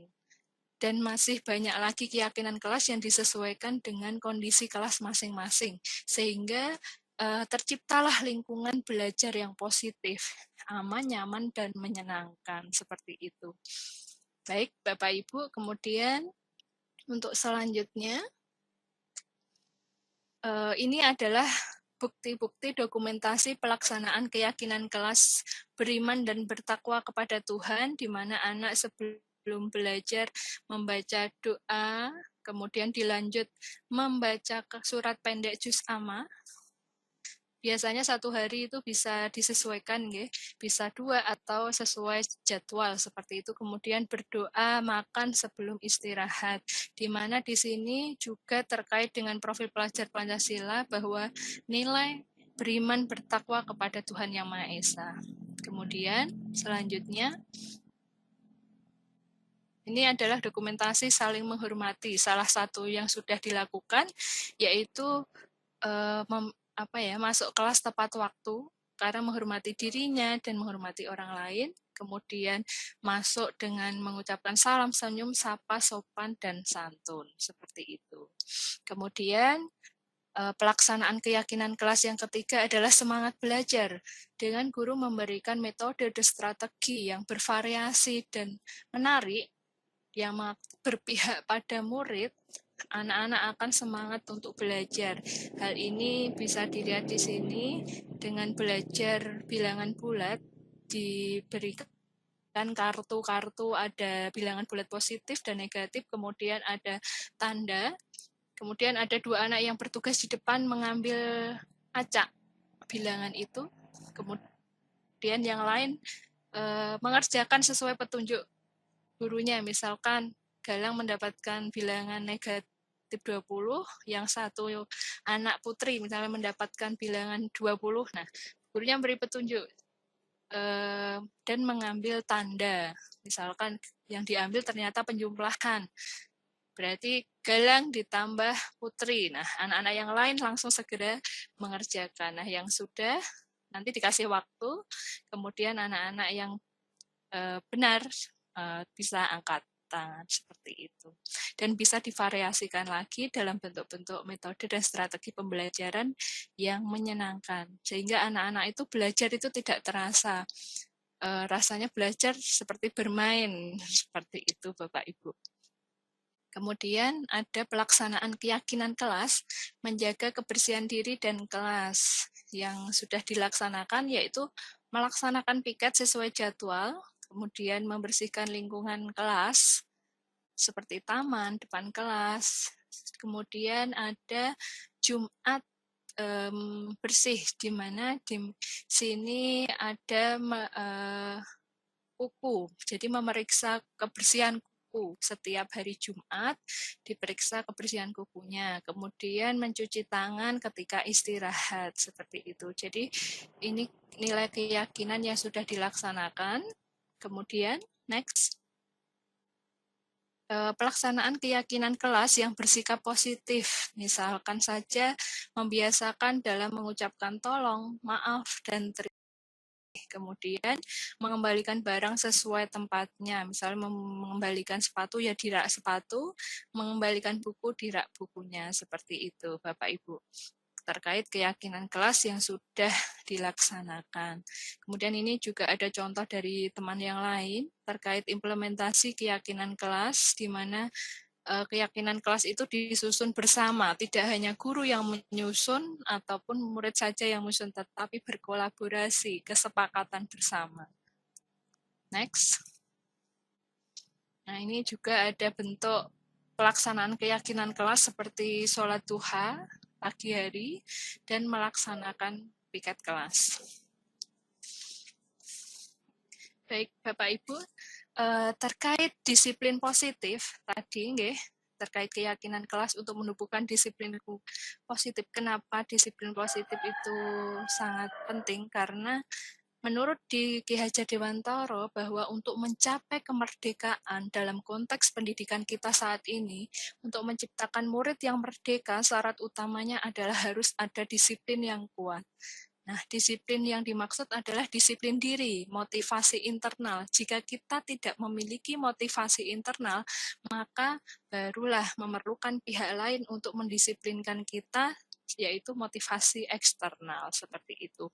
Nah, sebagai pendidik, tujuan kita adalah menciptakan anak-anak memiliki disiplin diri, sehingga mereka bisa berperilaku mengacu pada nilai-nilai kebajikan universal dan memiliki motivasi secara internal. Nah, terkadang dalam melaksanakan keyakinan kelas itu terjadi pelanggaran. Pasti itu Bapak Ibu. Tidak mungkin semua anak itu melaksanakan keyakinan kelasnya. Nah, ini perlu ada suatu tindakan. Seperti yang sudah dipaparkan oleh Bapak Ibu sebelumnya, narasumber sebelumnya, bahwa ada tindakan guru, posisi guru dalam menghadapi anak yang melakukan kesalahan, dan bagaimana motivasinya seperti itu. Nah, disinilah diperlukan restitusi. Nah, restitusi itu apa? Adalah salah satu cara untuk mewujudkan disiplin positif.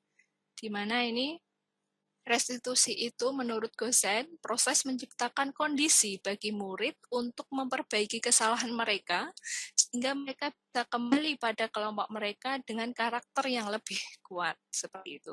Kemudian Chelsom Gosen juga mengatakan bahwa restitusi itu adalah proses kolaboratif yang mengajarkan murid untuk mencari solusi untuk masalahnya dan membantu murid berpikir tentang orang seperti apa yang mereka inginkan dan bagaimana mereka harus memperlakukan orang lain, seperti itu. Kemudian, next. Manfaat restitusi ini adalah membantu murid menjadi lebih memiliki tujuan, disiplin positif, memulihkan dirinya setelah berbuat salah.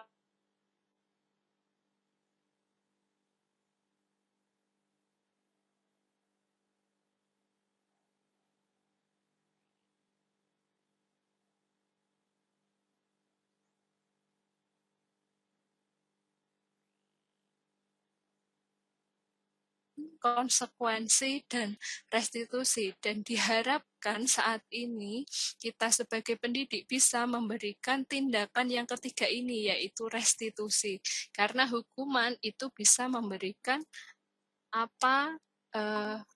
identitas gagal. Ibaratnya anak sudah diberikan level gagal, jadi tidak ada usaha lagi, dia merasa tidak percaya diri lagi menjadi seorang yang bisa lebih baik. Nah, untuk konsekuen, karena hukuman ini sifatnya menyakiti, bisa dirasakan anak tidak hanya saat ini, bisa sampai bertahun-tahun lamanya, karena tersimpan dalam jangka memori anak, seperti itu, dalam jangka panjang. Sehingga hal ini perlu dipikirkan lagi sebagai seorang pendidik, perlu memberikan tindakan apa yang tepat untuk menghadapi kesalahan yang dilakukan oleh anak. Nah, yang kemudian dari restitusi itu bagaimana? Yang membedakan dengan program disiplin lainnya seperti hukuman dan konsekuensi, yaitu restitusi itu bukan menebus kesalahan, tetapi belajar dari kesalahan. Kemudian restitusi itu memperbaiki hubungan. Kemudian restitusi itu tawaran, bukan paksaan. Kamu harus seperti ini, seperti itu.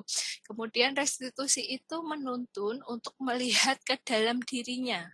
Kemudian restitusi mencari kebutuhan dasar yang mendasari tindakan.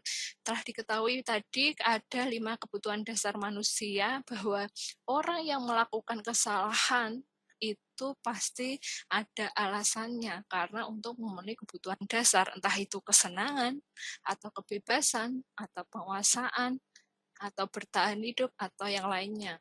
Kemudian, restitusi itu sendiri adalah cara yang paling baik. Kemudian fokus pada karakter, bukan tindakan, tetapi menguatkan. Fokus pada solusinya. Jadi mengembalikan murid yang berbuat salah pada kelompoknya. Seperti itu, Bapak Ibu. Next.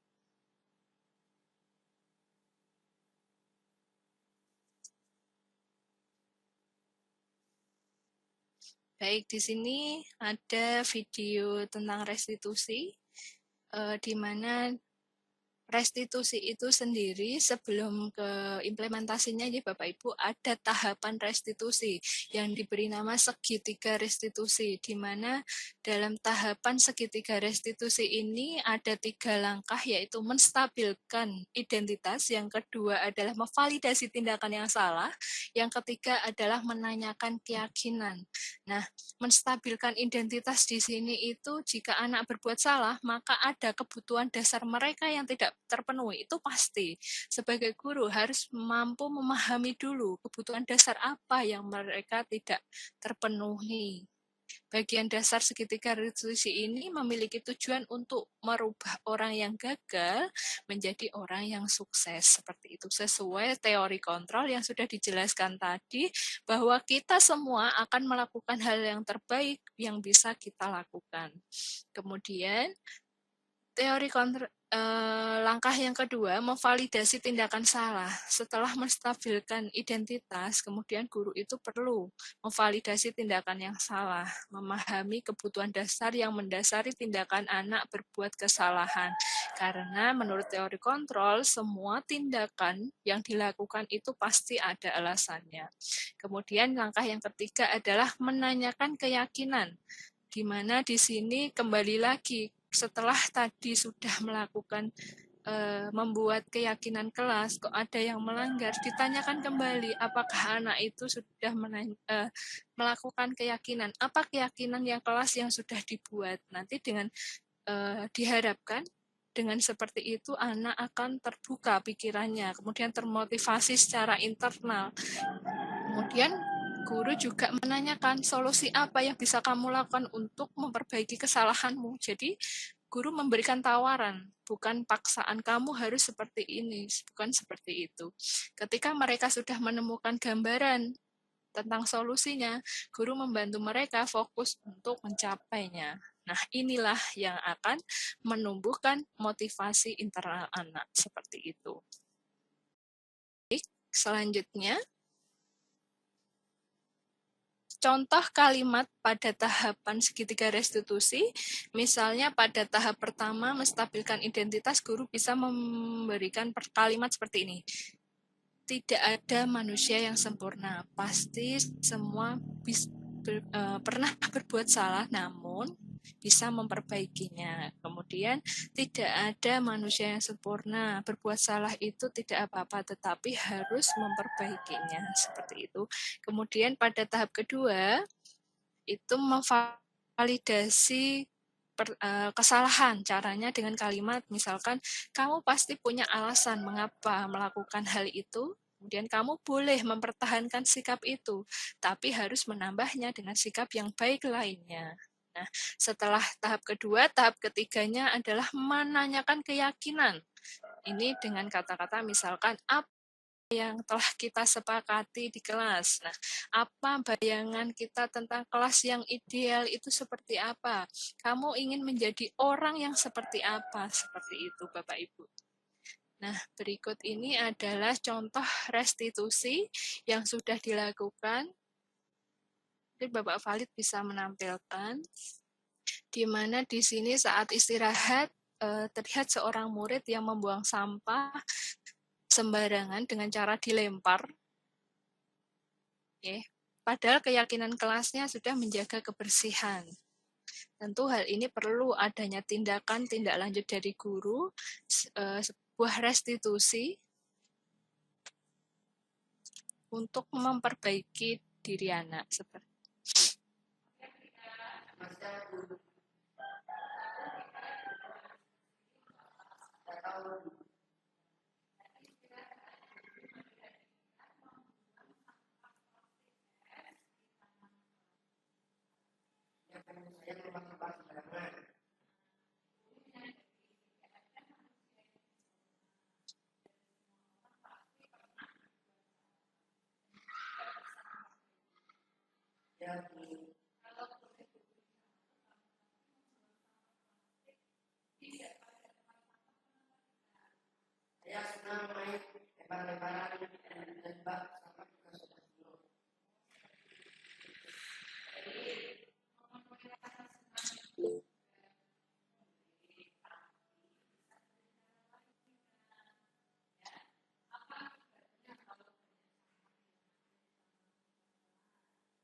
Baik, Bapak Ibu, tadi adalah sebuah segitiga restitusi kepada tindakan restitusi kepada anak yang memang melanggar keyakinan kelas yang sudah disepakati, di mana dalam restitusi itu guru bertindak sebagai posisi manajer, yaitu memberikan pertanyaan-pertanyaan yang bermakna agar membuka pikiran murid untuk bisa memperbaiki dirinya. Kemudian guru juga membimbing murid untuk memecahkan masalahnya sendiri, di mana guru menanyakan apa yang bisa dilakukan murid itu untuk memperbaiki kesalahannya.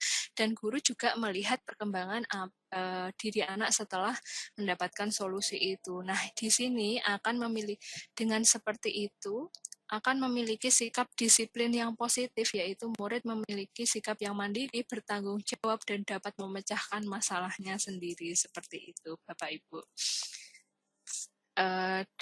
Next. Baik, Bapak Ibu semua, izinkan saya untuk memberikan pantun juga. Pergi ke taman, melihat bunga selasih. Cukup sekian, terima kasih. Saya kembalikan ke moderator. Monggo, Bu Nunung. Oke, terima kasih Ibu Umi Mayangsari atas pemaparan materi yang telah diberikan. Kami harapkan semoga apa yang sudah jenengan sampaikan bisa memberi manfaat bagi kita semua. Demikian Bapak Ibu guru hebat semuanya, pemaparan materi oleh Bapak Ibu narasumber dari awal sampai akhir sudah disampaikan. Acara selanjutnya yaitu sesi tanya jawab. Pada sesi tanya jawab ini saya memberikan kesempatan kepada Bapak Ibu semuanya untuk memberikan pertanyaan terkait diseminasi budaya positif pada kegiatan hari ini. Pertanyaan bisa panjenengan sampaikan lewat kolom chat atau secara langsung dengan raise hand. Monggo Bapak Ibu untuk berkenan memberikan pertanyaan kepada Bapak Ibu narasumber atas apa yang belum dipahami oleh Bapak Ibu guru. Semuanya, monggo bisa dengan raise hand atau menuliskan di kolom chat. Oke. Ini kelihatannya ada Ibu Hendriasmi. Kepada Ibu Hendriasmi, monggo langsung saja Ibu untuk disampaikan pertanyaannya. Iya, Assalamualaikum warahmatullahi wabarakatuh. Waalaikumsalam warahmatullahi wabarakatuh. Di sini langsung saja, saya tertarik sekali dengan penyajian Bapak Ibu CGP yang hebat. Yang ingin saya tanyakan, bagaimana membuat sebuah keyakinan kelas di kelas bawah, kelas 1 atau kelas 2 begitu. Coba tolong diberikan contoh untuk masukan mungkin pada saya dan teman-teman. Terima kasih. Assalamualaikum warahmatullahi wabarakatuh. Oke. Ya, terima kasih Bu Hendriasmi atas pertanyaan yang telah disampaikan.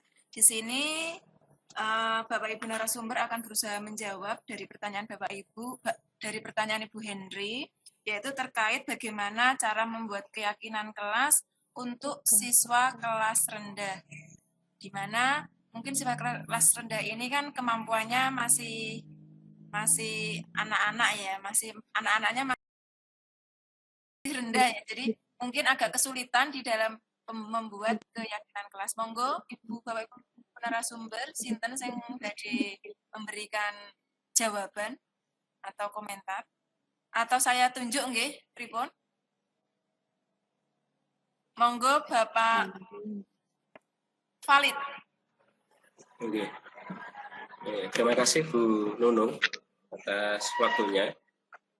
Mungkin nanti bisa ditambahi oleh teman-teman ya, menanggapi apa yang disampaikan oleh Bu Hendri, yaitu Bu Hendriasmi, yaitu bagaimana membuat keyakinan kelas yang disusun dari kesepakatan kelas di kelas rendah. Bapak Ibu semuanya, tadi juga sudah disampaikan oleh Ibu Nunung sebagai moderator bahwa di kelas rendah itu kemampuan anak berbeda dengan murid-murid yang ada di kelas atas. Cara berpikir, cara mengolah kata, tingkatannya berbeda. Masih sederhana saya membahasakannya. Jadi mungkin menurut saya gitu, semuanya kita dapat sebagai guru, misalnya guru kelas 1 atau kelas 2 atau kelas 3, memunculkan atau memancing anak-anak melalui pertanyaan-pertanyaan pemantik.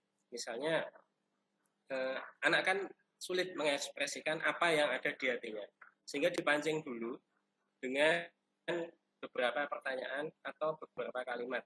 Contoh yang pertama yaitu tentang menjaga kebersihan kelas. Karena kalau kelas kita kotor itu rasanya gimana? Nggak enak puja. Jadi bagaimana anak-anak menurutmu? Apakah kita itu perlu menjaga kebersihan kelas? Nah, kemudian yang kedua, tentang misalnya saling menghormati dan menghargai orang lain. Pada anak-anak kelas bawah, misalnya, kita pancing pendapat mereka dulu, agar mereka menyampaikan pendapat. Anak-anak semuanya, jika kamu bermain dengan temanmu, biasanya apakah pernah terjadi pertengkaran atau perselisihan misalnya dijawab ada yang pernah, ada yang tidak. Nah, yang pernah misalnya, bagaimana perasaanmu jika bertengkar dengan temanmu, nyaman atau tidak? Nah, nanti setelah kita memberikan pertanyaan-pertanyaan itu, lalu kita buat kesimpulan, sehingga menjadi kesimpulan-kesimpulan yang kita susunkan, kita bantu susunkan dari pendapat anak-anak itu, kita buat menjadi. Nah, dari kesepakatan kelas itu kita susun kembali, kita ringkas, kita padatkan menjadi keyakinan kelas. Mungkin demikian pendapat dari saya, mungkin dari teman-teman atau Bapak Ibu yang lainnya dapat menambahkan. Terima kasih. Ya, terima kasih Bapak Valid Bahtiar atas jawaban yang telah disampaikan. Pripun Ibu Hendriasmi, dari jawaban Bapak Valid sudah memberi kepuasan apa belum? Ya, plus untuk Tepuk tangan buat Bapak Valid. Alhamdulillah, ternyata Pak Valid bisa memuaskan saya. Terima kasih. Ya, terima kasih.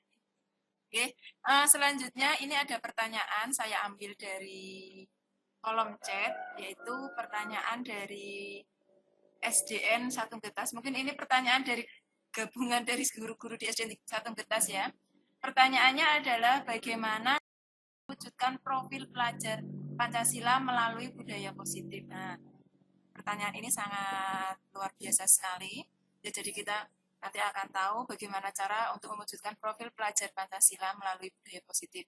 Ini nanti pertanyaan ini akan dijawab oleh Bapak Agus Sunardi.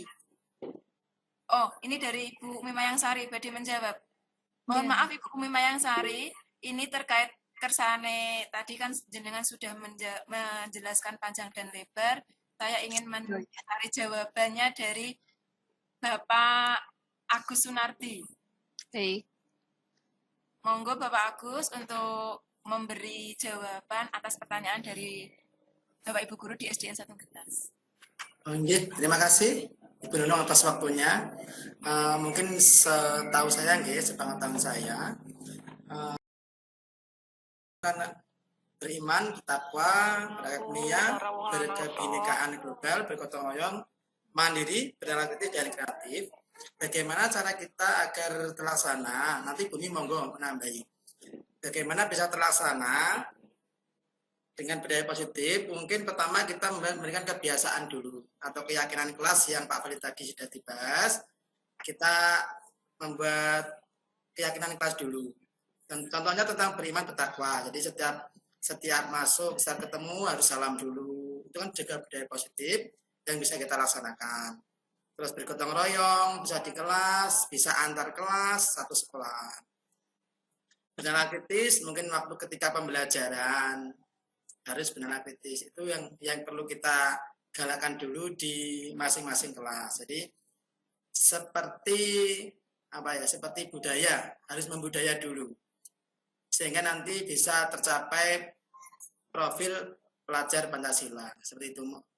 Terima kasih Bu Nunung. Monggo Bu Umi atau yang lain menambah.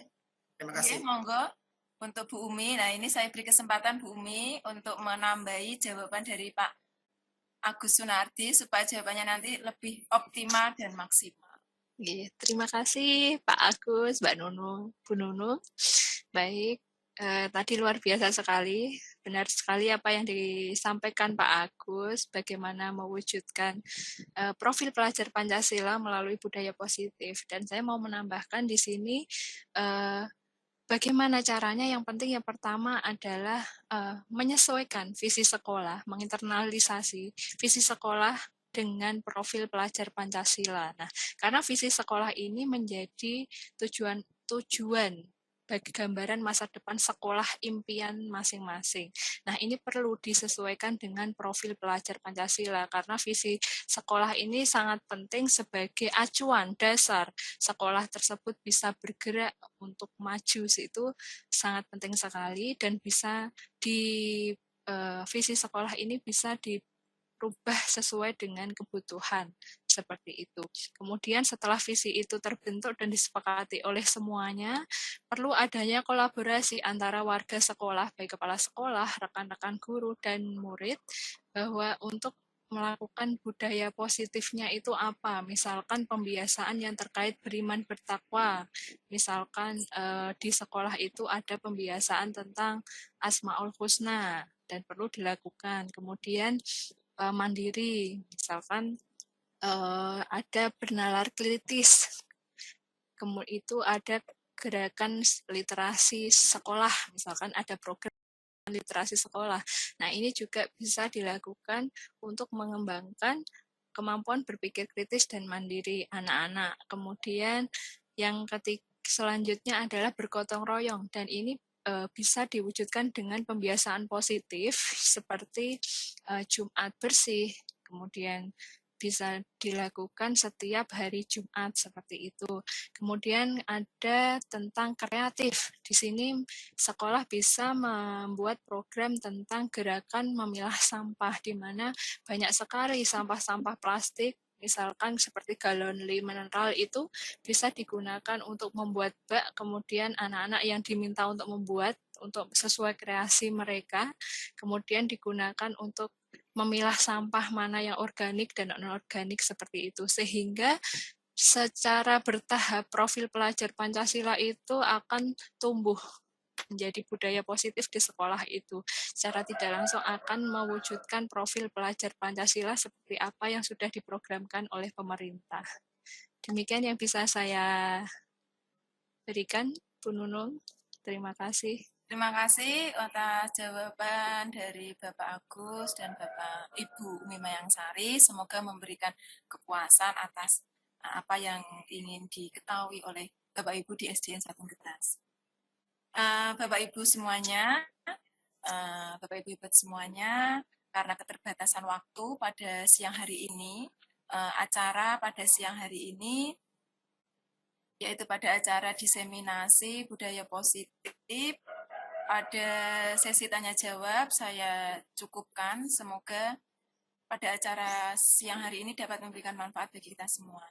Bapak Ibu guru hebat semuanya, sebelum saya menutup acara pada pagi hari ini, siang hari ini, saya akan membacakan kesimpulan apa yang kita dapat dari kegiatan pada siang hari ini.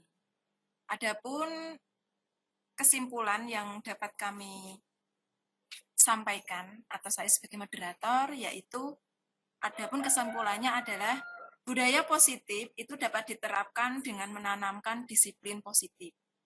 Penerapan budaya positif tentu akan menemui tantangan dengan kebutuhan dasar manusia, sehingga terkadang ada tindakan yang melanggar keyakinan kelas, yang mengandung nilai-nilai kebajikan universal. Namun upaya yang dapat ditempuh untuk menyelesaikan masalah tersebut dengan jalan restitusi.